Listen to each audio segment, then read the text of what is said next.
Hello again, and welcome to our next episode of Simple Science for Staying In.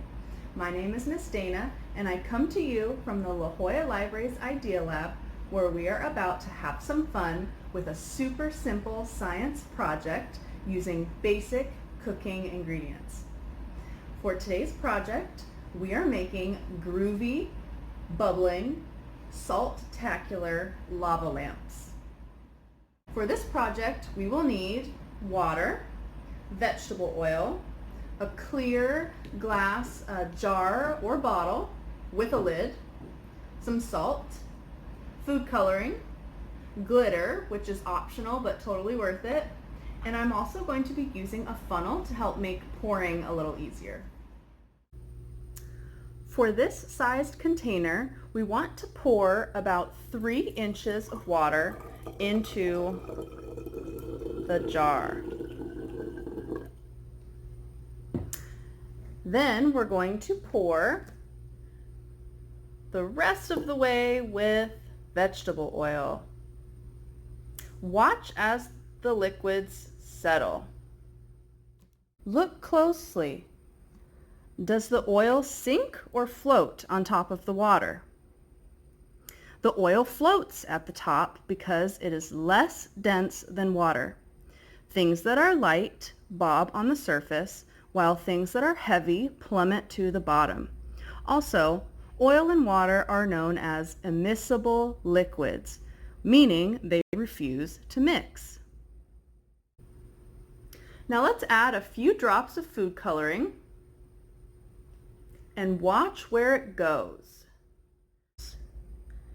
Do the drops naturally gravitate towards the oil or the water?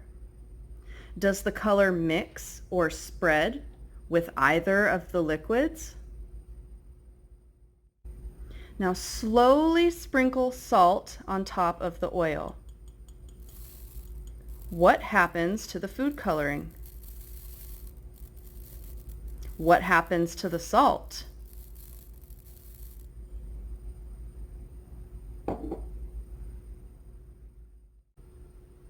When you sprinkle salt into the container, it sinks to the bottom because the salt is denser than the water. It also carries a blob of oil with it. Then, in a surprise twist, when the salt dissolves in the water, it releases the blob of oil, which then floats back to the surface. You can keep the action going for as long as you want by adding more salt and more food coloring. Now let's carefully sprinkle in some glitter and then put the lid on the bottle and give it a good shake. Make sure your lid is tightly secured. How does the glitter behave differently from the salt? The glitter actually behaves similarly to the salt, except that it does not dissolve. Instead, the glitter floats and collects together, giving us this really cool lava lamp effect. You can continue to experiment with liquid density using different sized containers, which will require different ratios of water to vegetable oil, and have fun. Thank you for joining us on this episode of Simple Science for Staying In, and I look forward to seeing you next Wednesday at 2 p.m. for a brand new Simple Science experiment.